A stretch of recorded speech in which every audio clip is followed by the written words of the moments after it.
Start हुआ था तो वहाँ पे हमने एक प्रॉब्लम डिस्कस की थी। प्रॉब्लम थी आपको प्रोबेबिलिटी निकालनी थी from a given set n। So इसमें हम कंसीडर करते हैं let Pn be the probability that two integers chosen independently and uniformly from the given set S, इसको मैं मान लेता हूँ S from 1 to 3 up to n are relatively prime. तो आपको ये निकालना है, आपको एक सेट गिवन है 1 to 3 अप टू n, कोई भी आपने n एलिमेंट आपने कंसीडर किए हैं सेट के अंदर। तो यहाँ से आप कोई दो एलिमेंट उठाएंगे a एंड b और उसमें से आपको बताना है क्या वो रिलेटिवली प्राइम है, तो उसकी हमें प्रोबेबिलिटी निकालनी है, उसको हमने डिनोट किया है Pn से। तो उसके बाद है क्या limiting value n tending to infinity, क्या अगर मैं n को इन्फिनिट की तरफ टेंड करता हूँ तो क्या जो प्रोबेबिलिटी आएगी क्या वो एग्जिस्ट करेगी, अगर एग्जिस्ट करती है तो what will be the value, this is the main question. ठीक है, इंक्लूड आईओस्ट्रीम इंक्लूड की है। उसके बाद ये मैंने gcd_euclidean.h ये मैंने हेडर फाइल इंक्लूड की है जो कि हमने लास्ट क्लास में डिफाइन की थी। हमने लिखा यूजिंग नेमस्पेस std। कमेंट के अंदर हमने लिखा कि find the probability that two integer in the set 1 to 3 up to n are relatively prime. तो ये हमें प्रोबेबिलिटी फाइंड आउट करने वाले हैं कि दो जो इंटीजर होंगे फ्रॉम द गिवन सेट वो आप रिलेटिवली प्राइम होंगे।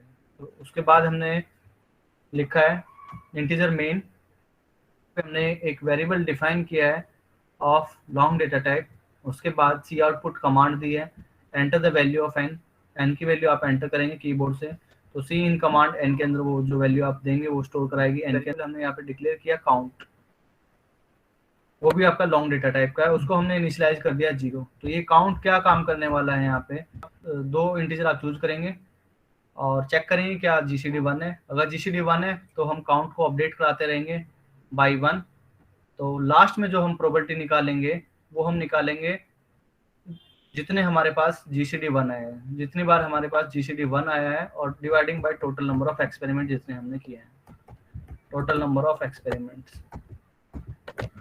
ठीक है, तो हम नेस्टेड लूपिंग बोलते हैं कि एक लूप है और लूप के अंदर आप लूप का यूज करते हैं। तो पहली बार हमने लिखा for long a is equal to 1, a is less than equal to n a plus plus, और फिर मेन जो बॉडी है इस फॉर लूप की वो स्टार्ट हो गई है यहाँ पे। और उसके बाद फिर हमने फॉर लूप का यूज किया है, फॉर लूप के अंदर हमने दोबारा से फॉर लूप का यूज किया है। उसके अंदर हमने क्या किया है, एक b को हमने डिक्लेयर किया है, b की वैल्यू यहाँ पे 1 है, लॉन्ग डेटा टाइप का है, b is less than equal to n b plus plus, और फिर ये जो है मेन बॉडी स्टार्ट हो गई है जो हमने अंदर जो लूप डिफाइन किया था फॉर लूप, ये मेन फॉर लूप की ये है हमारे पास। जो अंदर लूप डिफाइन किया है वो आपका यहाँ पे खत्म होता है, जो बाहर वाला फॉर लूप था वो आपका यहाँ पे खत्म होता है। और उसके अंदर फॉर लूप के अंदर हमने दिया है इफ कंडीशन हमने दी है GCD of a, b equal to 1। अगर GCD a, b की अगर 1 आती है तो हम काउंट को क्या करेंगे, इंक्रीमेंट कर देंगे बाई 1 से। तो उसको हमने लिखा है काउंट प्लस प्लस। तो ये आपका पोस्ट इंक्रीमेंट ऑपरेटर हमने यहाँ पे यूज किया है काउंट के साथ। और जैसे ही आपका फॉर लूप आपका कंप्लीट हो जाएगा तो यहाँ पे हम क्या करने वाले हैं, ये आप जो n यहाँ पे एंटर कराएंगे वो आप एंटर कराएंगे कि कितने एक्सपेरिमेंट आप करने वाले हैं, enter the value of n, और जो आप n की वैल्यू देंगे उतने आपके एक्सपेरिमेंट परफॉर्म होंगे। और फिर हम यहाँ पे चेक करेंगे कि a और b कितने ऐसे एलिमेंट हैं जिनकी GCD जो है 1 है, दे आर रिलेटिवली प्राइम। तो फिर हम यहाँ पे नेक्स्ट लाइन में 25 लाइन में हम लिखने वाले हैं डबल, ये हमने कास्टिंग कर दी है क्योंकि काउंट जो है आपका इंटीजर डेटा टाइप का है, तो ये आपका इंटीजर डेटा टाइप की वैल्यू आएगी डिवाइडिंग बाय डबल, और ये हमने लिखा है double n into double n। ठीक है, तो ये आपके टोटल एक्सपेरिमेंट होंगे, ये हम डिस्कस करेंगे अभी। और फिर आपने यूज किया है एंडल, फिर रिटर्न करा है 0, और ये जो है मेन बॉडी जो है इंटीजर की इंट मेन की वो आपकी बंद हो गई है। तो यहाँ पे हम एक छोटा सा एग्जांपल लेते हैं, उसके थ्रू समझते हैं। और हमने एंटर करवाई है तो आपके पास जो n की वैल्यू जो स्टोर होगी वो आपकी स्टोर होगी 4, a की वैल्यू यहाँ पे a की वैल्यू 1 है तो 1, a की वैल्यू 1 स्टोर होगी। फिर उसके बाद 1 is less than equal to 4, yes it is true. तो ये जो लूप है फॉर लूप ये आपका एग्जीक्यूट होगा। तो उसके अंदर जो है हमने लिखी है ये स्टेटमेंट्स हमने लिखे हैं। तो उसके बाद जो पहली लाइन है लाइन नंबर 18 में वो है आपका दोबारा फॉर लूप चलेगा। तो यहाँ पे b की वैल्यू कितनी है, b की वैल्यू है 1, फिर 1 is less than equal to 4, yes it is true. फिर ये भी आपका लूप जो है ट्रू है। तो इसके अंदर जो भी स्टेटमेंट्स हैं फॉर लूप के अंदर line number 19 and line number 20 ये है आपकी एग्जीक्यूट होंगी। तो यहाँ पे क्या करेगा, इफ कंडीशन हम चेक करते हैं, if GCD of A comma b, अब ये आपका जो प्रोसीजर है ये कॉल करेगा यूक्लिडियन एल्गोरिथम जो हमने डिफाइन किया, जो हेडर फाइल हमने डिफाइन किया है वहां से कैलकुलेट करेगा और आपको चेक करेगा क्या ये 1 के इक्वल है। जीसीडी ऑफ ए की वैल्यू जो है अभी वो है आपके पास 1 है, तो जीसीडी ऑफ 1 कॉमा बी की वैल्यू आपके पास है 1, तो GCD of 1 comma 1 equal to 1, तो ये हमें पता है कि जीसीडी ऑफ 1 कॉमा 1 1 होता है, सो इट इज ट्रू। तो ट्रू है तो इसके अंदर जो इफ के अंदर जो हमने लिखी है कंडीशन वो आपकी एग्जीक्यूट होंगी। तो काउंटा क्या है, ये आपका यहाँ पे काउंट जो था वो आपका 0 0 था, तो जैसे ही यहाँ पे काउंटा प्लस प्लस हुआ इंक्रीमेंट होगा तो इसकी वैल्यू जो हो जाएगी इंक्रीज हो जाएगी, तो काउंटा के अंदर जो वैल्यू स्टोर हो जाएगी वो आपकी हो जाएगी 1। तो ये आपका है काउंटा के अंदर वैल्यू स्टोर हुई, तो ये इफ कंडीशन जो है वो आपकी टर्मिनेट हो गई। तो फिर क्या करेगा, बी वाला जो लूप है अभी खत्म नहीं हुआ है, तो अब क्या करेंगे, ये जो है यहाँ पे आएगा, बी की वैल्यू इंक्रीमेंट होगी, तो बी की वैल्यू आपके पास इंक्रीमेंट होगी बाय 1, सो बी की वैल्यू होगी 2। फिर 2 की वैल्यू जो है चेक होगी, क्या 2 is less than equal to 4, yes it is true. फिर कंडीशन जो है इफ कंडीशन चेक होगी, तो जीसीडी ऑफ 1 4 क्या ये 1 के इक्वल है, यहाँ पे आपके पास होगी काउंट की वैल्यू होगी 2, तो इंक्रीज हो गई ये वैल्यू। उसके बाद ये लूप खत्म हो गया है, तो फिर आपका जो कंट्रोल स्टेटमेंट है वो जाएगी बी प्लस प्लस पे, तो बी की वैल्यू आपके पास इंक्रीज हो जाएगी 3। फिर कंडीशन चेक होगी, क्या 3 लेस देन इक्वल टू 4 है, यस इट इज ट्रू। फिर इसके बाद जो है इफ कंडीशन जो है एग्जीक्यूट होगी, इफ जीसीडी ऑफ, एंड उसके बाद ए की वैल्यू तो 1 ही है अभी, और बी की वैल्यू इंक्रीज हो गई है, बी की वैल्यू कितनी है यहाँ पे, सॉरी यहाँ पे 2 था, बी की वैल्यू 2 थी, तो अब यहाँ पे है बी की वैल्यू इंक्रीज हो गई, तो बी की वैल्यू कितनी है 3, तो GCD of 1 3 is equal to 1, yes it is true. तो काउंटर की वैल्यू जो है आपकी वो इंक्रीज हो जाएगी बाय 1। फिर उसके बाद जो कंट्रोल स्टेटमेंट है वो आपके पास यहाँ पे जाएगा, तो बी की वैल्यू इंक्रीज हो जाएगी, बी की वैल्यू हो जाएगी 4 है, तो 4 is less than equal to 4, yes it is true. फिर कंडीशन चेक होगी, if GCD of 1 4 is equal to 1, yes it is true. तो काउंटर की वैल्यू आपके पास इंक्रीज हो जाएगी बाय 4, एक इंक्रीज हो जाएगी, तो 3 की वैल्यू इंक्रीज होगी बाय 1, इट इज 4। अब बी की वैल्यू फिर से इंक्रीज होगी, तो बी की वैल्यू आपके पास हो जाएगी, क्योंकि कंट्रोल यहाँ पे जाएगा, तो बी की वैल्यू इंक्रीज होगी 5। फिर कंडीशन चेक करेंगे हम कि b is less than equal to 5, less than equal to 4, 5 is less than equal to 4, तो ये आपकी स्टेटमेंट जो है फॉल्स हो गई। तो ये जो स्टेटमेंट जो लाइन नंबर है 19 एंड 20 ये आपका एग्जीक्यूट नहीं होगा, क्योंकि ये जो कंडीशन थी 5 is less than equal to 4 ये आपकी फॉल्स हो गई है। तो ये जो लूप है अंदर वाला लूप वो टर्मिनेट हुआ है, तो अंदर वाला जो लूप है वो आपका टर्मिनेट हुआ है अभी। उसके बाद क्या हुआ है कि 4 के अंदर, क्योंकि जो लाइन नंबर 7 की सारी स्टेटमेंट्स अब एग्जीक्यूट हो गई हैं, इतना काम होने के बाद जब बी की वैल्यू 5 आ जाएगी, तो अब हम आगे बाहर 17 वाले लूप पे, 4 लूप पे, तो यहाँ पे जो आपका कंट्रोल स्टेटमेंट है वो पास होगी यहाँ पे ए प्लस प्लस। तो स्टेप नंबर 2 में अब ए की वैल्यू जो है इंक्रीज हो गई है बाय 1, सो ए की वैल्यू हो गई 2। अब कंडीशन चेक होगी, क्या 2 less than equal to 4, yes it is true. तो अब ये जो लाइन नंबर 18 से लेके 22 तक एग्जीक्यूट होंगे आपकी जो भी स्टेटमेंट्स हैं। तो लाइन नंबर 18 पे आएगा तो फिर आपका 4 लूप चलेगा, 4 लूप में आएगा तो बी की वैल्यू आपके पास 1 होगी, बी की वैल्यू 1 हो गई है, 1 हो गई है। अब चेक होगी कंडीशन, क्या 1 लेस देन इक्वल टू 4 है, यस इट इज ट्रू। तो अब इफ कंडीशन स्टार्ट होगी, तो इफ अब यहाँ पे हम चेक करेंगे क्या जीसीडी ऑफ ए की वैल्यू आपके पास कितनी है 2 है, तो जीसीडी ऑफ 2 विद बी की वैल्यू कितनी है 1, तो GCD of 2 1 is equal to 1, yes it is true है। तो यहाँ पे हम जाएंगे काउंटा पे, तो काउंटा की वैल्यू एक इंक्रीज हो जाएगी, तो काउंटा की वैल्यू कितनी हो गई, एक इंक्रीज हो जाएगी, तो यहाँ पे काउंटा की वैल्यू होगी 5। उसके बाद बी की वैल्यू जो है, क्योंकि ये कंडीशन आपकी 2 कंप्लीट हो चुकी है, एग्जीक्यूट हो चुके हैं, तो अब इसका जो अंदर वाला जो फोर लूप था वो आपका कंट्रोल फ्लो जाएगा यहाँ पे बी प्लस प्लस पे, तो बी की वैल्यू इंक्रीज होगी 2, तो 2 is less than equal to 4, yes फिर ट्रू है। तो इफ कंडीशन हमारे पास टेस्ट होगी, क्या जीसीडी ऑफ 2 क्या 2 के इक्वल है, नहीं है, दिस इज फॉल्स, क्योंकि जीसीडी जो है आपका 2 होता है, it is not equal to 1। तो ये जो लाइन थी 20 के अंदर काउंटर प्लस प्लस ये आपकी एग्जीक्यूट नहीं होगी। तो अब क्या करेंगे, जो आपका जो कंट्रोल फ्लो है फिर बी प्लस प्लस पे जाएगा, तो बी की वैल्यू हो जाएगी 3, फिर बी की वैल्यू 3 है, तो 3 is less than equal to 4, yes. तो कंडीशन जो है इफ कंडीशन जो है वो एग्जीक्यूट होगी, तो इफ जीसीडी ऑफ अब कितना है ए की वैल्यू आपके पास 2 है और बी की वैल्यू होगी 3, क्या 1 के इक्वल है? तो यस इट इज ट्रू, 1 के इक्वल है। तो ये वैल्यू जो है लाइन नंबर 20 वो एग्जीक्यूट होगी। तो काउंटर की वैल्यू जो हो जाएगी वो इंक्रीज हो जाएगी बाय 1, तो यहाँ पे आ जाएगी 6। तो 6 होने के बाद अब ये आपके एग्जीक्यूट हो गई हैं। तो फिर जो कंट्रोल स्टेटमेंट है वो बी प्लस प्लस पे जाएगा। बी की वैल्यू होगी 4, 4 is less than equal to 4, yes it is true. फिर हम चेक करेंगे क्या जीसीडी ऑफ ए की वैल्यू 2 थी, बी की वैल्यू 4 क्या 1 के इक्वल होता है? नहीं होता। तो ये जो स्टेटमेंट है लाइन नंबर 20 वो एग्जीक्यूट नहीं होगी। तो अब ये कंट्रोल फ्लो जाएगा बी प्लस प्लस पे, तो बी की वैल्यू हो जाएगी 5। फिर 5 होने के बाद फिर हम कंडीशन चेक करेंगे क्या 5 लेस देन इक्वल टू 4 है? नहीं। तो ये आपका जो अंदर वाला लूप था लाइन नंबर 18 का वो आपका कंप्लीट हो गया है। और अब ये कंप्लीट हो गया है तो आपका जो कंट्रोल फ्लो है वो जाएगा ए प्लस प्लस पे, स्टेप नंबर 3 में। यहाँ पे काउंटर की वैल्यू कितनी हो गई है? वैल्यू कितनी हो गई? 6 हो गई है। काउंट की वैल्यू हो गई 6। तो यहाँ पे हमने लिख दिया काउंट की वैल्यू हो गई सेकंड स्टेप में 6 हो गई है। फिर हम जाएंगे ए की वैल्यू 3 पे।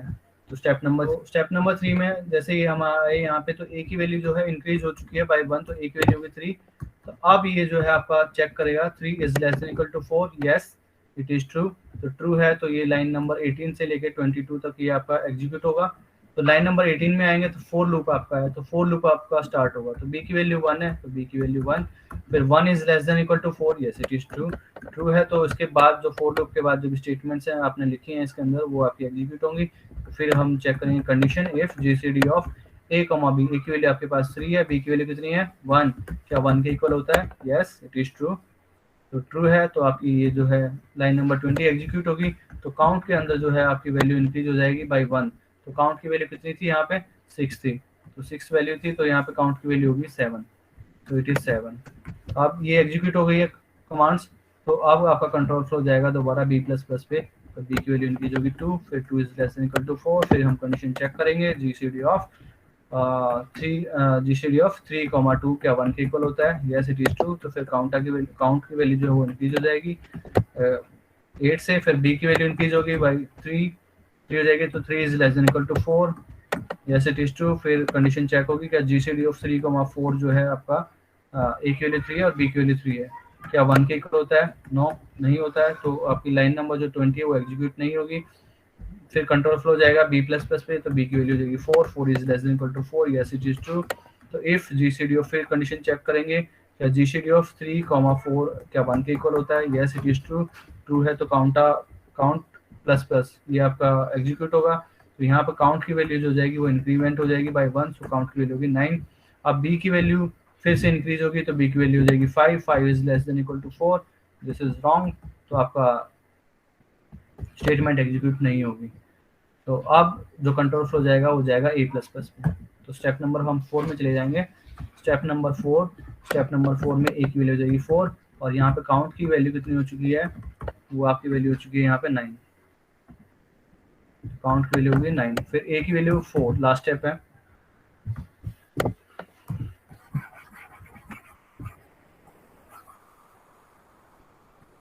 ए की वैल्यू अब आपके पास आ गई है 4, ए इज 4, यहाँ पे आ गए थे, ए की वैल्यू 4 आ गई है। फिर उसके बाद हम चेक करेंगे क्या 4 लेस देन इक्वल टू 4 होता है? यस इट इज ट्रू है। तो अब ये जो कमांड्स हैं 18 to 22 ये आपकी एग्जीक्यूट होंगी। तो फिर फोर लूप आ गया, तो बी की value 1 is less than equal to 4, yes it is true. फिर कंडीशन चेक करेंगे इफ जीसीडी ऑफ ए की वैल्यू कितनी है 4, बी की वैल्यू 1 क्या 1 के इक्वल होती है? Yes it is true. तो ये काउंट की वैल्यू जो है वो इंक्रीज हो जाएगी बाय 1, तो काउंट की वैल्यू कितनी हो जाएगी? तो आपकी वैल्यू हो गई अभी 10 हो जाएगी, काउंट की वैल्यू 10, काउंट की वैल्यू 10 होगी। उसके बाद फिर आपका कंट्रोल फ्लो जाएगा बी प्लस प्लस पे, तो बी की वैल्यू हो जाएगी 2 is less than equal to 4। फिर हम चेक करेंगे क्या जीसीडी ऑफ 4 कॉमा 2 1 के इक्वल होता है? नहीं होता है। तो ये आपकी जो कंडीशन है काउंट प्लस प्लस ये एग्जीक्यूट नहीं होगी।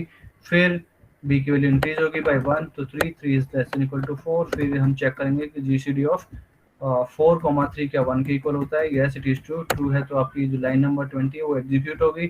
तो काउंट की वैल्यू हो जाएगी आपके पास 11, और 11 होने के बाद अब आपका जो कंट्रोल फ्लो जाएगा बी प्लस प्लस पे जाएगा, तो बी की वैल्यू हो गई 4 is less than equal to 4, yes it is true. फिर जीसीडी ऑफ 4 का ए की वैल्यू 4 है, तो बी की वैल्यू 4 क्या ये 1 के इक्वल होता है? नहीं होता है। तो ये लाइन नंबर 20 एग्जीक्यूट नहीं होगी। फिर आपका कंट्रोल स्टेटमेंट जाएगा बी प्लस प्लस पे, तो बी की वैल्यू हो जाएगी 5। फिर चेक करेंगे 5 लेस देन इक्वल टू 4 होता है क्या, नहीं होता है, तो ये आपका लूप जो है वो आपका टर्मिनेट हो गया है। अब आपका कंट्रोल फ्लो जाएगा ए प्लस प्लस पे, तो ए की वैल्यू हो जाएगी 5। यहाँ पे हम आ गए ए की वैल्यू 5, तो 5 अब कंडीशन चेक करेंगे क्या 5 लेस देन इक्वल टू 4 होता है, नहीं होता है, तो आपका जो 4 लूप था बाहर वाला वो भी टर्मिनेट हो गया है। अब जैसे ही आपका लूप टर्मिनेट हुआ है तो उसके अंदर जितनी भी स्टेटमेंट्स थी ये आपके एग्जीक्यूट नहीं होंगे। तो ये लाइन नंबर 17 से 23 तक ये आपका सारा काम हो चुका है। और यहाँ पे काउंटर की वैल्यू, काउंट की जो वैल्यू आई है वो आ गई है 11। तो स्टेप नंबर 4 में काउंट की वैल्यू कितनी हो गई है, वो आपकी वैल्यू हो गई 11। तो क्या करेगा, डबल काउंट, तो ये करेगा डबल, और काउंट की वैल्यू कितनी हो चुकी थी 11, और उसके बाद डबल एन डबल 16, और तो ये जो वैल्यू आ जाएगी वो आपकी वो वैल्यू आएगी 11.6875। तो इसमें बेसिकली हो क्या रहा है, सबसे पहले आपके पास जो है एन की वैल्यू 4 है, तो ए की वैल्यू स्टार्ट होती है 1 से, तो ए की वैल्यू जो है आपके पास 1 है। अब बी की वैल्यू इंक्रीमेंट होती रहती है, तो ए की वैल्यू 1, फिर 1 का हम चेक करेंगे, 1 के साथ जीसीडी 1 होता है, 1 का फिर 2 के साथ, 1 का 3 के साथ, 1 का 4 के साथ, और अगर वो है फिर हम काउंट करते रहते हैं कि जीसीडी कितनी बार 1 आया है, तो इनमें जीसीडी 1 आता है, ये भी 1 आएगा, ये भी 1 आएगा, ये भी 1 आएगा, ये भी 1 आएगा। तो स्टेप नंबर 1 में आपके पास काउंट की वैल्यू कितनी हो गई, 4 हो गई है यहाँ से। तो यहाँ पे स्टेप नंबर 4 में 4 वैल्यू हो गई है काउंट की। अब ए की वैल्यू इंक्रीज होगी, तो ए की वैल्यू इंक्रीज होगी तो 1, फिर बी की वैल्यू आपके लूप चलेगा, बी की वैल्यू 1 2 3 4, तो यहाँ पे 2 का हम देखेंगे 1 के साथ, 2 का 2 के साथ, 2 का 3 के साथ, फिर 2 का 4 के साथ। अब यहाँ पे हम चेक करेंगे कि कितनों का जीसीडी 1 आता है, इसका जीसीडी 1 नहीं आएगा, बाकी का जीसीडी आएगा आपके पास आ जाएगा 1 हो जाएगा, तो यहाँ पे भी 1 आएगा, यहाँ पे भी 1 आएगा, यहाँ पे नहीं आएगा। तो यहाँ से 2 केस मेरे को मिलेंगे, तो यहाँ पे टोटल काउंटिंग की जो वैल्यू होगी काउंट की, वो 4 यहाँ से या 2 यहाँ से, तो 6 काउंट की वैल्यू हो जाएगी, ये आपकी काउंट की वैल्यू 6। फिर ए की वैल्यू इंक्रीज होगी, तो ए की वैल्यू आपके पास हो जाएगी 3। अब ए की वैल्यू इंक्रीज होगी बाई 1, तो ए की वैल्यू आपके पास आएगी 3। फिर हम बी की वैल्यू इंक्रीज करते रहेंगे जब तक ये अंदर वाला लूप टर्मिनेट नहीं हो जाता है, तो 3 1, फिर 3 2, फिर 3 3, फिर 3 4। अब हम चेक करते हैं कौन सा जीसीडी 1 देगा, ये जीसीडी 1 देगा, यहाँ पे भी 1 मिलेगा, यहाँ नहीं मिलेगा, यहाँ पे मिलेगा। तो यहाँ से 3 एलिमेंट यहाँ पे मिल गए, तो 4 यहाँ पे थे, 2 यहाँ पे, 6 और 3 यहाँ पे हो गए, तो 9। तो काउंट की वैल्यू हो जाएगी 9। तो स्टेप नंबर 3 में काउंट की वैल्यू होगी 9। फिर स्टेप नंबर 4 में ए की वैल्यू इंक्रीज होगी बाई 1, ए की वैल्यू 4। अब बी वाला लूप चलेगा, बी की वैल्यू 1 2 3 4, तो 4 1 4 2 4 3, ये हम चेक करेंगे 4 3 4 4। अब यहाँ पे जिनका जीसीडी 1 है, इसका जीसीडी 1 नहीं है, तो यहाँ पे इसका जीसीडी, इसका भी 1 नहीं होगा, तो यहाँ पे 2 एलिमेंट मिलेंगे जिनका जीसीडी 1 होगा, तो यहाँ पे 9 और 2 एलिमेंट यहाँ पे, तो टोटल कितने हो गए 11 ऐसे एलिमेंट है जिनका जीसीडी 1 होगा। 11 जो एक्सपेरिमेंट, टोटल एक्सपेरिमेंट हमने कितने किए हैं, 4 एक्सपेरिमेंट यहाँ पे, 4 यहाँ पे, 4 यहाँ पे, 4 यहाँ पे, तो टोटल एक्सपेरिमेंट आपके हो गए हैं 16। टोटल एक्सपेरिमेंट कितने हुए 16, और 16 एक्सपेरिमेंट में से कितने ऐसे केस आए जहाँ पे जीसीडी 1 है, तो वो हमने स्टोर किया काउंट के अंदर। तो काउंट के अंदर जो है वो आपकी वैल्यू हो गई 11, तो प्रोबेबिलिटी जो आ जाएगी फोर्स की P4, वो आपके पास आ जाएगी 11/16, जो की वैल्यू आई थी 0.6875। तो ये ऐसे काम करेगा। तो उसको हम कराते हैं कंपाइल एंड रन। अब हम वैल्यू देते हैं, enter the value of n, ये आपकी वैल्यू आ गई है क्योंकि हमने सी आउट कमांड हमने दी थी, तो एंटर एन, मैंने वैल्यू दे दी है 4, तो इसने वैल्यू डिस्प्ले करा दी है 0.6875। तो अगर मैं इसको 100 के लिए रन कराता हूँ, तो ये मैंने वैल्यू दे दी है एन की वैल्यू 100, तो वैल्यू आपकी आ गई है 0.6087, और यहाँ पे जो वैल्यू आई थी वो थी 0.6087, तो वैल्यू आपकी मैच करती है यहाँ पे। तो सेम वैल्यू आपकी यहाँ पे देख सकते हैं 0.6087। उसके बाद अगर मैं वैल्यू रन कराता हूँ 500 के लिए, तो 500 के लिए अगर हम चेक कराते हैं, एन की वैल्यू हम दे देते हैं 500। उसके बाद मैंने रन करा दिया है, रन कराने के बाद जो वैल्यू आई है वो आपकी वैल्यू आई है, यहाँ पे देख सकते हैं 0.608924, 0.608924। उसके बाद एन की वैल्यू मैं देता हूँ 1000,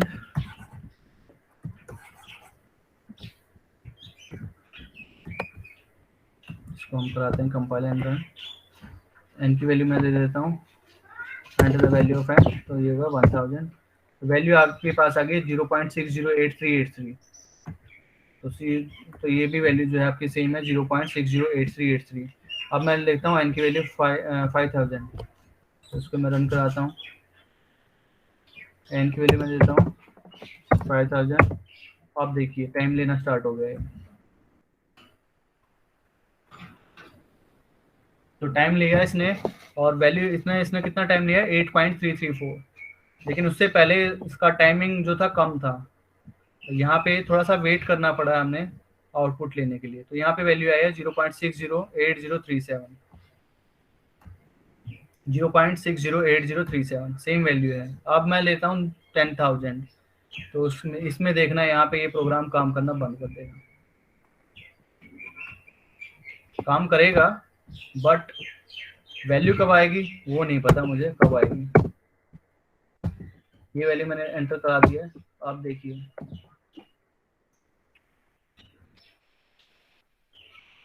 तो ये अभी ब्लिंक कर रहा है, इसका मतलब जो प्रोग्राम है वो आपका एग्जीक्यूट हो रहा है अभी।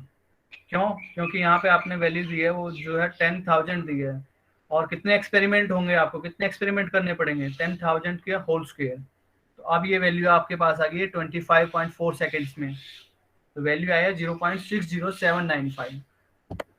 तो यहाँ पे जैसे ही आपने एन की वैल्यू स्टार्ट कर दिया, इंक्रीज करना स्टार्ट कर दिया है, पहले आपकी वैल्यू दी 100, फिर उसके बाद कितनी वैल्यू थी 500, फिर आपकी 1000, फिर 5000, उसके बाद 10,000। अब ये जो वैल्यू हमने यहाँ पे दी है, जैसे मैं एन की वैल्यू इंक्रीज करता हूँ तो आपके जो एक्सपेरिमेंट होते हैं वो उसके एन का होल स्क्वायर हो जाता है, उतने आपको एक्सपेरिमेंट करने पड़ते हैं। तो ये आपका जो है टाइम कंज्यूमिंग ज़्यादा होने लग जाता है। इसलिए वैल्यू निकाल दिए, वैल्यू आई है 0.60795। 60795।